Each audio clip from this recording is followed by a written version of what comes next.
இதுவரையிலும் களத்துக்கு வராத சீமான்.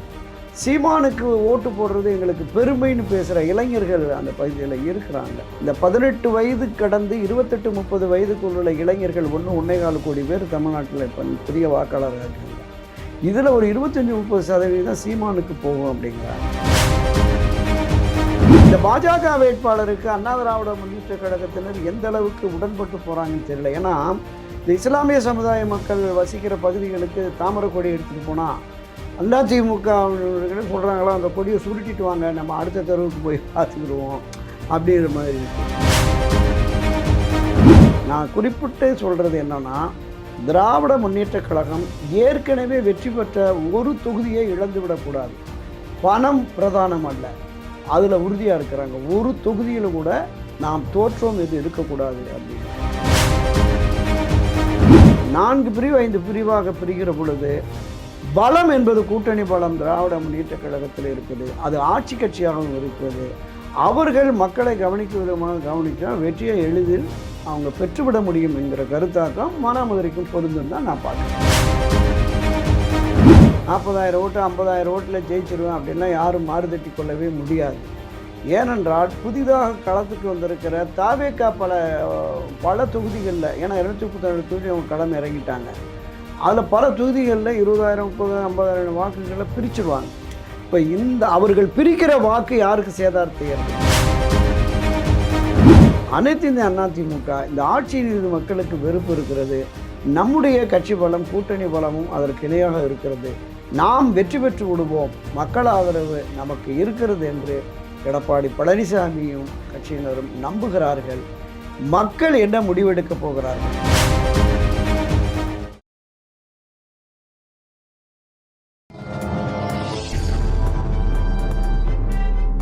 பத்திரிகை.com நேயர்களுக்கு இனிய வணக்கம். பரபரப்பான தேர்தல் அரசியல் சூழலில் நம்மோடு இணைந்திருப்பவர் மூத்த பத்திரிகையாளர், அரசியல் விமர்சகர், திராவிட இயக்க சிந்தனையாளர் துரைக்கண்ணா அவர்கள். வணக்கம் ஐயா. வணக்கம். வணக்கம் சகோதரா. நல்லா இருக்கீங்களா? நலமா இருக்கேன். நீங்கள் நலமா இருக்கீங்களா? நல்லா இருக்கேன் ஐயா. மகிழ்ச்சி. சிறப்பு. பேசும் தொகுதி கள நிலவரத்தை கடந்த மாதிரி ரொம்ப துல்லியமாக பேசுனீங்க. தேனி மாவட்டத்துடைய ஒவ்வொரு தொகுதிகளாக பேசுகிற பொழுது அப்படி ஒரு கணித்து துல்லியமாக ஒவ்வொரு தகவலையும் சொன்னீங்க நேயர்களுக்கு. இப்பொழுது சிவகங்கை மாவட்டம் ஒரு முக்கியத்துவம் வாய்ந்த ஒரு மாவட்டம். அதில் காரைக்குடி, திருப்பத்தூர், மானாமதுரை, சிவகங்கை. இதில் பார்த்திங்கன்னா காரைக்குடியில் காங்கிரஸ் சார்பில் மாங்குடி அவர் இப்போ சிட்டிங் எம்எல்ஏ இருக்கார், மீண்டும் போட்டியிடுகிறார். தேர்போகி பாண்டி அம்மா மக்கள் முன்னேற்ற கழகத்தின் சார்பாக அவர் போட்டியிடுறாரு. அதே போல் பார்த்திங்கன்னா சீமான் அவர் நாம் தமிழர் கட்சியினுடைய ஒருங்கிணைப்பாளர், அவர் போட்டியிடுறார். ஆனால் ஒரு விஐபி அந்தஸ்துக்கு காரைக்குடி வந்துருச்சுன்னு சொல்கிறாங்க. அதே போல் பார்த்திங்கன்னா ஒவ்வொரு பிரபு டிவிகே சார்பில் டாக்டர் பிரபு அவர்கள், அவருக்கும் கொஞ்சம் நல்ல பேர், நல்ல செல்வாக்கு இருக்குன்னு சொல்கிறாங்க. கொஞ்சம் அவருடைய அணுகுமுறையும் கொஞ்சம் எல்லோரையும் ஈர்த்திருக்கு அப்படின்னு சொல்கிறாங்க. இந்த 4 பேரும் போட்டியிடுற இந்த காரைக்குடி தொகுதி கூடுதலாக பல்வேறு விதமான வேட்பாளர்கள் களத்து நிற்கிறாங்க. இந்த 6 மணி போட்டியில் அதுவும் காரைக்குடி தொகுதி அதுவும் இருக்கின்றது. அந்த தொகுதியினுடைய கள நிலவரம் நிச்சயமாக. இப்போ காரைக்குடி தொகுதியை பொறுத்தளவில் காங்கிரஸ் கட்சியினுடைய வேட்பாளராக போட்டியிட்ட மாங்குடி அவர்கள் இப்போது 2021 வெற்றி பெற்று இப்போதும் சட்டமன்ற உறுப்பினர் இருக்காங்க. பொதுவாக காரைக்குடியை பொறுத்தளவில் அது காங்கிரஸ் கோட்டைன்னு தான் பல காலமாக அந்த அம்பலகாரர் ஃபேமிலின்னு சொல்லிட்டு பல பேர் தொடர்ந்து வருவாங்க. நாட்டார் ஃபேமிலி, அம்பலகாரர் ஃபேமிலின்னு. மரியாதைக்குரிய சிதம்பரம் அந்த பகுதியில் பிரபலமான ஒரு சிவகங்கை மாவட்டத்தில் பிரபலமானவருங்கிற போது அந்த தாக்கமே இருக்குது. எனவே காங்கிரஸினுடைய தாக்கம் இருக்குது. ப்ளஸ் டிஎம்கேனுடைய ஆதரவு நிலையில் இருக்காங்க. அங்கே நேரடியாக இரட்டலையை களம் இறக்காமல் அமமுகவுக்கு கொடுத்துருக்குறாங்க. அப்போ அது ஒரு பெரிய விமர்சனமே இருக்கிறது.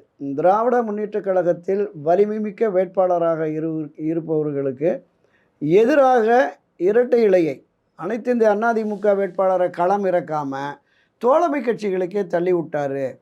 இந்த பக்கம் பாஜகவுக்கு, ஒரு பக்கம் பாட்டாளி மக்கள் கட்சிக்கு, இன்னொரு பக்கம் அமமுகவுக்கு, இன்னொரு பக்கம் நம்ம ஐயா ஜி.கே. வாசனுடைய தமிழ் மாநில காங்கிரஸ் கட்சிக்கு நேரடி போட்டி குறைவாக வச்சுக்கிட்டு இவங்களுக்கெல்லாம் தோழமை கட்சி கொடுத்துட்டோம். அந்த அடிப்படையில் அமமுக வேட்பாளர் அங்கே போட்டியிடுகிறார்.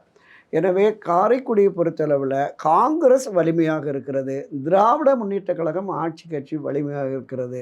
சட்டமன்ற உறுப்பினர் இருக்கிற மாங்குடி அவர்கள் தொகுதி பிரச்சனைக்காக பல முறை சட்டமன்றத்தில் பேசி வாதாடி கூட பல விஷயங்களை அவர் அந்த தொகுதிக்காக செய்திருக்கிறார். அப்போ நமக்கு வெளிப்படையாக தெரிகிறது. நீங்கள் குறிப்பிடுற மாதிரி சீமான் கணிசமான வாக்குகளை அங்கே பெறுவார்.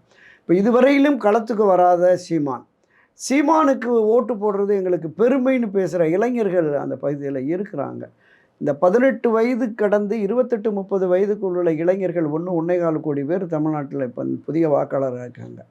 இதில் ஒரு 25-30% சீமானுக்கு போகும் அப்படிங்கிறாங்க. கடும் போட்டியை ஏற்படுத்துவது இந்த அமமுக வேட்பாளரை விட சீமான் தான் அப்படின்னு பார்ப்போம்.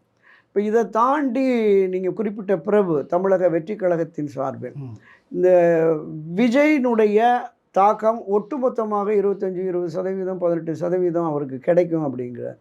எனவே அவரும் வாக்குகளை பிரிக்கிறார். இப்போ அமமுக வாக்குகளை பிரிக்குது, திராவிட முன்னேற்ற கழகம் காங்கிரஸ் கூட்டணி, அதில் இருக்கிற பொது உடைமை கட்சிகளுடைய வாக்கு அப்படியே ஒரு சேர போயிடுது.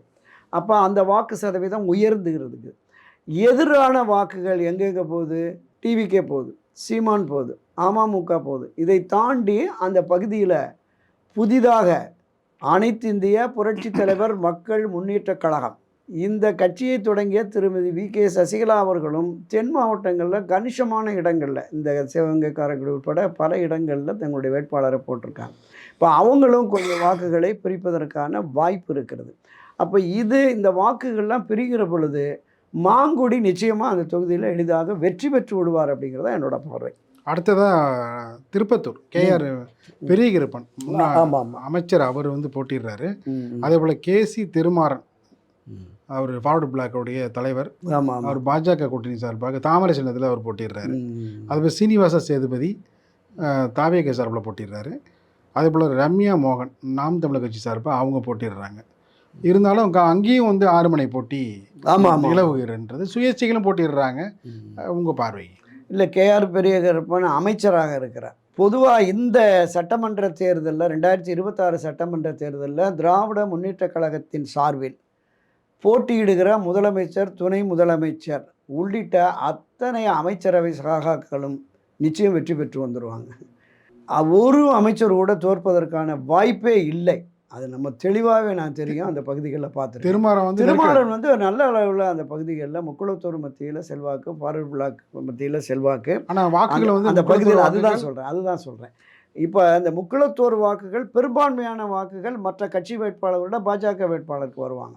இந்த பாஜக வேட்பாளருக்கு அண்ணா திராவிட முன்னேற்ற கழகத்தினர் எந்த அளவுக்கு உடன்பட்டு போகிறாங்கன்னு தெரியல. ஏன்னா இந்த இஸ்லாமிய சமுதாய மக்கள் வசிக்கிற பகுதிகளுக்கு தாமரை கொடி எடுத்துகிட்டு போனால் அதிமுகவினர்களே சொல்கிறாங்களா, அந்த கொடியை சுருட்டிட்டு வாங்க, நம்ம அடுத்த தெருவுக்கு போய் பார்த்துக்கிடுவோம் அப்படிங்கிற மாதிரி இருக்குது. அப்போ களப்பணி ஆற்றுவது என்பது தன் சொந்த கட்சி வேட்பாளருக்கு செய்கிறத விடவும் தோழமை கட்சி, கூட்டணி கட்சிகளுக்கு வந்து ஒரு பெருமளவு ஈடுபாட்டோடு இருக்க மாட்டார்கள். ஆனால் திராவிட முன்னேற்ற கழகம் இந்த தொகுதியில் அமைச்சரே திரும்ப போட்டியிடுகிறார் அப்படிங்கிற பொழுது அந்த அமைச்சர் அந்த பகுதிக்கு நிறைய வேலைகள், திட்டங்களை கொடுத்துருக்கிறாரு. மீண்டும் வந்தால் அவர் விடுபட்டு போன சில விஷயங்களை இவரை வச்சு தான் நம்ம பண்ண முடியும்னு இருக்கிற பொழுது பொதுமக்கள் மத்தியிலும் அந்த செல்வாக்கு வந்துடும். ஸோ நாம் முதல்ல குறிப்பிட்டது மாதிரி கட்சி வாக்கு, கூட்டணி கட்சிகள் வாக்கு, பொதுமக்கள் வாக்கு, இந்த வாக்குகள் ஒரு சேர வருகிற பொழுது பெரிய வெற்றி, எழுதப்பட்ட வெற்றி. எந்த அமைச்சரும் தோற்க மாட்டாங்க, எழுதி வச்சுக்கோங்க. அடுத்ததாக மானாமதுரை, அது ஒரு தனி தொகுதி. தமிழரசி திமுக சார்பாக அவங்க போட்டிடுறாங்க. அதே போல் பார்த்தீங்கன்னா பாலகணபதி பாஜக தான் போடுறாங்க. அந்த தொகுதி வந்து பார்த்தீங்கன்னா தேவேந்திர குல வேளாளர்களும் அதே போல் வந்து முக்குளத்தூர் அவர்களும் யாதவர் ஓட்டுகளும் வந்து நிரம்பி இருக்கிற தொகுதி. அந்த மாவட்டமே அப்படி தான். அங்கேருந்து உங்களுக்கு பார்த்தீங்கன்னா 3 விதமான வாக்குகள் வந்து பிரியும். யாதவர் வாக்குகள், முக்குளத்தூர் வாக்குகள், தேவேந்திர குல வேளாளர் வாக்குகள், அதே போல் இதர சமுதாயத்தினோட வாக்குகள். முத்தரையர்களும் இருக்கிறாங்க கணிசமாக. மீனவர்கள், கடலோர பகுதியில் இருக்கிற மீனவர்களும் வாக்குகளை வந்து அவங்களுடைய வாக்குகள் முக்கியமாக தீர்மானிக்கக்கூடிய வாக்குகள், வெற்றியை வந்து தீர்மானிக்கக்கூடிய வாக்குகளாக பேசப்பட்டு வருகிறது. அதில் பார்த்திங்கன்னா இளங்கோவன் அவர் வந்து தாவேக சார்பில் போட்டிடுறாரு. சண்முக பெரியா நாம் தமிழர் கட்சி சார்பாக போட்டிடுறாங்க. இருந்தாலும் அங்கேயும் ஒரு 6 மணி போட்டி வந்து நிலவுவதாக சொல்கிறாங்க. அதே போல் சுயேட்சைகளும் களத்தில் இருக்கிறாங்க. உங்கள் பார்வையில் அதுதான். இப்போ இது மாதிரி கட்சி சார்பான வேட்பாளர்கள் 5 முனை 6 முனை அப்படின்னு சொல்லி வருகிறாங்க, சுயேட்சைகள் வருகிறார்கள். தமிழரசு வந்து முன்னாள் அமைச்சராக இருந்தவங்க, அந்த பகுதியில் பிரபலமானவர்கள். ஆதி திராவிட நலத்துறை அமைச்சராக. ஆமாம், இது நலத்துறை அமைச்சராக இருந்தவங்க. ஒரு நல்ல பேச்சாளராகவும் திராவிட முன்னேற்ற கழகத்தில் ஒரு மதிக்கத்தக்க பிரமுகரமாகவுமே அந்த பகுதிகளில் அவர் இருக்கிறாங்க. அப்போ அடுத்தடுத்து இப்போ பாஜக சார்பில், தவேக சார்பில், ஒரு சார்பில் இவங்க எல்லாமே கணிசமான வாக்குகளை ஒரு 10,000, 20,000, 50,000ன்னு இந்த வாக்குகளை பிரிச்சுட்டாங்க அப்படின்னா, நான் தொடக்கத்தில் குறிப்பிட்டது தான். ஏற்கனவே பெரிய கருப்பனுக்கு சொன்னதும் சரி, அதுக்கு முன்னே மாங்குடிக்கும் சொன்னதில் இவங்களுக்கும் அந்த விஷயம் பொருந்தும். இப்போது இவர் அமைச்சராக இல்லாவிட்டாலும் முன்னர் அமைச்சராக இருந்தவர். அது ஒரு விஐபி கான்ஸ்டிடுவன்சி மாதிரி வந்துடுது. வாக்குகள் பிரிகிற பொழுது அவங்களுக்கு சாதகமாயிடுது. இப்போ 2.5 லட்சம் வாக்குகள்னு வச்சுங்களேன்.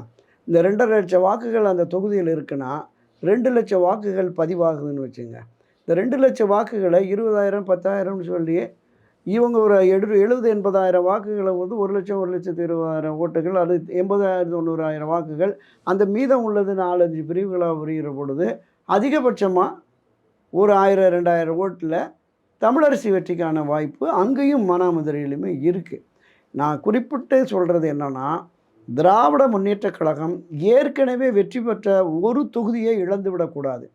பணம் பிரதானம் அல்ல, அதில் உறுதியாக இருக்கிறாங்க. ஒரு தொகுதியில் கூட நாம் தோற்றோம் என்று இருக்கக்கூடாது அப்படின்னு. எதிரணியும் அதில் தீவிரமாக இருக்காங்க. ஆமாம்மா, எதிரணி அதை விடவும் தீவிரமாக இருப்பாங்க. அவங்க அந்த 75 தொகுதிகளில் வெற்றி பெற்று சொன்னீங்க, 65 தொகுதிகளில் இருக்குது, இப்போ வெற்றி பெற்றிருக்கு. இந்த 65 தொகுதியவே மீட்டெடுப்பதற்கு போராட வேண்டிய சூழல் இருக்குங்கிறது தான் கள யதார்த்தமாக இருக்கிறது. 140, 150 தொகுதிகளில் வெற்றி பெற்று மீண்டும் ஆட்சி அதிகாரத்திற்கு வர முடியும் என்கிற நம்பிக்கையோடு அனைத்து இந்த அதிமுகவும் மற்றவர்களும் பயணிக்கிறார்கள். ஆனால் நிலவரம் என்பது இன்றைய சூழலில் அது சாத்தியமில்லை அப்படிங்கிற மாதிரி தான் தெரியுது, வெளிப்படையாகவே தெரிகிறது. ஆனால் மக்கள் இதை தாண்டி ஆட்சி மாற்றம் கொண்டு வரணும்னு சொன்னால் பிரதான எதிர்க்கட்சியான அனைத்து இந்த அதிமுகவுக்கு தான் வாய்ப்பு இருக்கிறது. அந்த பகுதியில் நம்முடைய பத்திரிகை நண்பருக்கு அங்கே இருக்கிற கள நிலவரங்களை சொல்லுகிற பொழுது இந்த விகிதாச்சாரத்தை சொல்கிறாங்க. ஒரு பாதிக்கு மேலே திமுக, காங்கிரஸ், பொது உடைமை கூட்டணி கட்சியினுடைய வாக்கு ஒரு சேர போயிடுது. அந்த எதிர்வாக்குகள் 4 பிரிவு, 5 பிரிவு, 6 பிரிவுகளாக போகிற போது அவங்களுக்கு வெற்றி எளிதாகிடுது. இதுதான் அங்கே நிலவரமாக இருக்குது. இந்த வாக்குகள் சிதறாமல் நேரடி போட்டி, இருமுனை போட்டி என்று வருகிற பொழுது நிச்சயமாக இங்கே அதிமுகவுக்கான வாய்ப்பு இருக்கும். 4 பிரிவு, 5 பிரிவாக பிரிகிற பொழுது பலம் என்பது கூட்டணி பலம் திராவிட முன்னேற்ற கழகத்தில் இருக்குது. அது ஆட்சி கட்சியாகவும் இருப்பது. அவர்கள் மக்களை கவனிக்கும் விதமாக கவனித்தா வெற்றியை எளிதில் அவங்க பெற்றுவிட முடியும் என்கிற கருத்தாக்கம் மானாமதுரைக்கும் பொருந்துன்னு தான் நான் பார்க்குறேன். சிவகங்கை தொகுதி கருணாஸ் போட்டிடுறாரு. ஆமாம், திமுக கூட்டணி சார்பாக அவர் போட்டிடுறாரு. அது வந்து ஒரு நட்சத்திர அந்தஸ்து உள்ள தொகுதியாக பேசப்பட்டு வருகிறது. ரொம்ப பரபரப்புக்கு உள்ளான ஒரு தொகுதியான கருணாஸுடைய பேச்சு என்பது பார்த்திங்கன்னா அவரும் வாக்குகளை வந்து வேறு விதமாக வந்து சேகரிக்கிறாரு. அதுதான் நம்ம கருணாஸ்ன்னு பார்க்காம அங்கே நிற்கிறது உதயசூரியன் சின்னம்னு பார்ப்பாங்க. திராவிட முன்னேற்ற கழகத்தை பொறுத்தளவில் கட்சியினுடைய வேட்பாளரை விடவும் சின்னம் தலைமை உத்தரவு அப்படிங்கிற மாதிரி வரும். அவர் ஒரு திரைப்பிரபலமாக இருக்கார். ஏற்கனவே ஒரு முறை அண்ணா திராவிட முன்னேற்ற கழக கூட்டணியில் செல்வி ஜெயலலிதா இருந்த பொழுது அவர் வெற்றி பெற்று சட்டமன்ற உறுப்பினராக இருந்திருக்கிறாரு. சினிமா பிரபலம் என்று வருகிற பொழுது அவர் ஆனாலும் போராடி தான் அந்த வெற்றியை பெற முடியும். ஏன்னா அவ்வளவு சீக்கிரம் நான் சொன்னேன்ல தொடக்கத்தில், எந்த தொகுதியிலுமே பெரிய அளவில் நான் எளிதில் வெற்றி பெற்று விடுவேன், 40,000 ஓட்டு 50,000 ஓட்டில் ஜெயிச்சிருவேன் அப்படின்லாம் யாரும் மாறுதட்டி கொள்ளவே முடியாது. ஏனென்றால் புதிதாக களத்துக்கு வந்திருக்கிற தாவேக்கா பல தொகுதிகளில், ஏன்னா 237 தொகுதி அவங்க களம் இறங்கிட்டாங்க, அதில் பல தொகுதிகளில் 20,000, 30,000, 50,000 வாக்குகளை பிரிச்சுருவாங்க. இப்போ இந்த அவர்கள் பிரிக்கிற வாக்கு யாருக்கு சேதாரத்தை ஏற்படும்? இதை தாண்டி சீமான் களத்துக்கு வந்திருக்காரு. அவர் ஏற்கனவே இருக்கிற தொடர்ந்து தொடர்ந்து 1%, 2% வந்து இப்போ 8% வரைக்கும் கொண்டு வந்துட்டார். கொண்டு வந்து அவர் கட்சியும் பதிவு பெற்ற கட்சியாக இருக்குது. அப்போ கணிசமான அளவுக்கு பெருமளவு பெண்களையும் களத்தில் இறக்கியிருக்கிறார். பெரும்பாலான பாதிக்கு பாதி பெண்களை களம் இறக்கியிருக்கிறார்.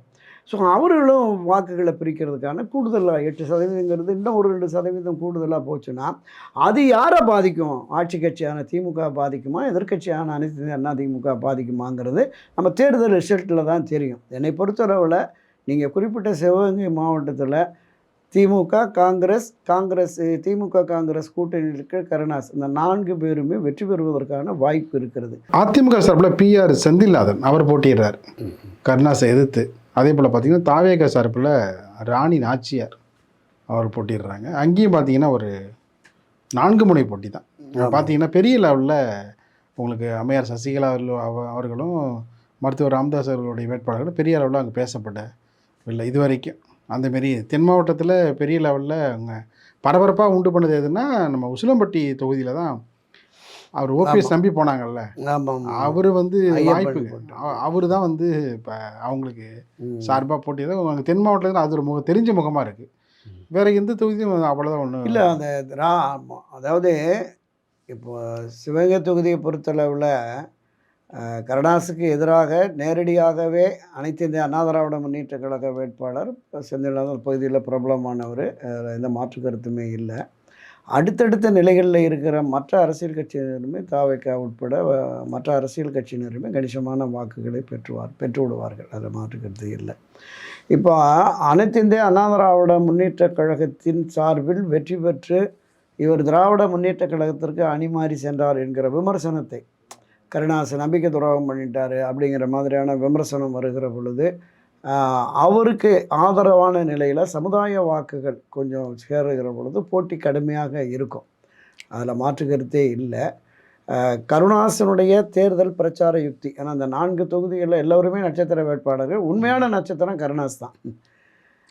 நட்சத்திரம் நீங்கள் சொல்கிறப்போ தான் ஞாபகம் வருது. அதை அடுத்து இந்த மதுரை மத்திய தொகுதியில் போட்டியிடுற சுந்தர்சியுடைய நல்லா வந்து அவர் பிரச்சாரம் பண்ணுற விதம், அதே போல் வந்து அவர் வாக்காளர்களை இழுத்து வைக்கிற அதாவது வந்து திட்டங்கள், அதே போல் வந்து ஒவ்வொரு விஷயத்துக்கும் அவர் கவுண்டர் கொடுத்து பேசுகிற விஷயம், அவர் இது வரைக்கும் பார்த்தீங்கன்னா அரசியல் படம் எடுத்ததில்லை. அது வந்து அவர் தயாரான இடம் வந்து மணிவண்ணன் அவர்களுடைய இடம். அது இந்த நேரத்தில் வெளிப்படுது. அவர்கிட்ட கற்றுக்கிட்ட அந்த அரசியல்லாம் இந்த களத்தில் பார்த்தீங்கன்னா சுந்தர்சி வந்து அப்படி பிரமாதமாக வெளிப்படுத்துகிறாரு. எதிர்த்து நிற்கிற வேட்பாளர் பார்த்தீங்கன்னா அவர் பிடிஆர் பழனிவேல்ராஜன், அவர் எதிர்த்து வந்து இவர் வந்து கவுண்டர் கொடுத்து ரொம்ப ஈடு கொடுத்து வர்றாரு. தினந்தோறும் பார்த்தீங்கன்னா சுந்தரசி அவர்களுடைய பேட்டிகளும் அவருடைய அது வந்துக்கிட்டே இருக்குது. அது மதுரை மத்திய தொகுதி உண்மைதான். மதுரை மத்திய தொகுதியை பொறுத்தளவில் பாரம்பரியமான வேட்பாளர் பிடி ராஜன், பிடிஆர் பழனிவேல்ராஜன், பிடிஆர் பழனிவேல் தியாகராஜன் சொல்லி 3ஆம் தலைமுறை. அந்த குடும்பத்துக்குன்னு ஒரு பெரிய பெருமை, பாரம்பரிய பெருமை இருக்கு.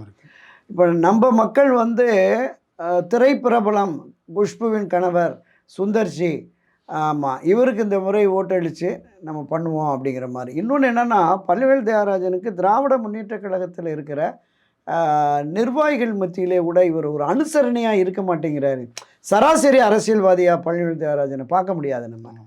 அவர் அந்த பாரம்பரிய பெருமையோடு தான் இருப்பார். எனவே அந்த அணுகுமுறை நீங்கள் சொன்னது மாதிரி சுந்தர்சியனுடைய அணுகுமுறை இருக்குல்ல, அது ரொம்ப எளிதான அணுகுமுறைகளாக இருக்குது. அங்கே அந்த பிரசார யுக்தியும் நல்லா இருக்குது, மக்களை எளிதில் ஈர்க்கக்கூடிய வகையில் இருக்குது. அவர் என் மேலே நம்பிக்கை இருந்தால் ஓட்டு போடுங்க அப்படிங்கிற மாதிரி பழனிவேல் தியாகராஜன் கடந்து போயிடுறார். இறங்கி நாம் அதை பண்ணியிருக்கேன், இதை பண்ணியிருக்கேன், இதெல்லாம் பண்ணியிருக்கேன், திரும்ப வந்து அதை பண்ணுவேன் அப்படிங்கிற மாதிரியான அந்த போக்கு இல்லாமல் மக்கள் என் மேலே நம்பிக்கை இருந்தால் போடட்டும் அப்படிங்கிற மாதிரி போயிருக்காரு. ஒரு கடும் போட்டியை தான் சுந்தர்சி ஏற்படுத்தியிருக்காரு நம்ம பார்த்தோம். ஏன்னா எனக்கு அரசியல் புதுசு, ஆனால் வந்து நீங்கள் தேர்ந்தெடுத்தீங்கன்னா உங்களுக்கானவனா நான் நிச்சயமாக இருந்து எல்லாமே பண்ணுவேன் அப்படிங்கிற மாதிரி சொல்கிறாரு. அந்த வாக்குறுதிகள் வந்து மக்களை ஈர்த்ததுன்னா அதில் நீங்கள் குறிப்பிட்ட மாதிரி பல்வேறு சமுதாயம் இருக்குது. யாதவ சமுதாயம் இருக்குது, முக்குளத்தூர் பிள்ளைமார் இருக்காங்க. இதை தாண்டி நம்ம சௌராஷ்டிரா வாக்குகளும் அங்கே கணிசமாக இருக்குது. பல்வேறு பிரிவினருடைய வாக்குகள் தமிழ்நாட்டில் 2 இடத்துல தான் சௌராஷ்டிரா வாக்குகள், ஒன்று கும்பகோணம், 2வது மதுரை. கும்பகோணம் நகரத்திலேயும் அந்த சௌராஷ்டிரா வாக்குகள் இருக்கு. வன்னியருக்கு அடுத்தபடியாக சௌராஷ்டிரா வாக்குகள், பிராமின் வாக்குகள் தான் கும்பகோணத்தில். மதுரையிலையும் பார்த்தீங்கன்னா நீங்கள் சொல்கிற தமிழ் சமுதாய வாக்குகளுக்கு அடுத்தபடியாக சௌராஷ்டிரா வாக்குகள். அது கணிசமாக இருக்கிறதுனால அந்த வாக்குகள் வந்து நிறைய இவருக்கு சுந்தர்சிக்கு போச்சுன்னு சொன்னால் நிச்சயமாக பழனிவேல் தியாகராஜன் வெற்றியை கூட தடுப்பதற்கு அவரால் முடியும் அப்படிங்கிற மாதிரி தான் நான் பார்க்குறேன். திருப்பரங்குன்றம் ஐயா, அதான் திருப்பரங்குன்றம், திருமங்கலம், இது எல்லாமே ஒரு மிகப்பெரிய சவாலான தொகுதிகள் தான் இருக்குது. இந்த முறை வந்து ஏற்கனவே அங்கே ஏற்கனவே வெற்றி பெற்ற நம்ம ராஜன் செல்லப்பா ஆகட்டும், செல்லூர் ராஜு ஆகட்டும், ஆர்பி உதயகுமார் ஆகட்டும், இவங்களுக்கு எல்லாமே போட்டி கடுமையான போட்டி அங்கே இருக்குது. அவரை வீழ்த்துவதற்காக பலரும் களம் இறங்கியிருக்கிறாங்க அப்படிங்கிற மாதிரியான ஒரு சூழல் இருக்கிறது அந்த பகுதிகளிலுமே இருக்குது. என்னுடைய கணிப்பு என்னென்னா, பெரும்பாலான தொகுதிகள் அனைத்து இந்திய அண்ணா திராவிட முன்னேற்ற கழகம் வெற்றி பெற்ற இந்த 65 தொகுதிகள் இருக்குல்ல, இந்த 65 தொகுதிகளில் குறைந்தபட்சம் ஒரு 40-50 தொகுதிகளையாவது நாம் கைப்பற்றிடணும் அப்படின்னு திமுக களமாடுறாங்க.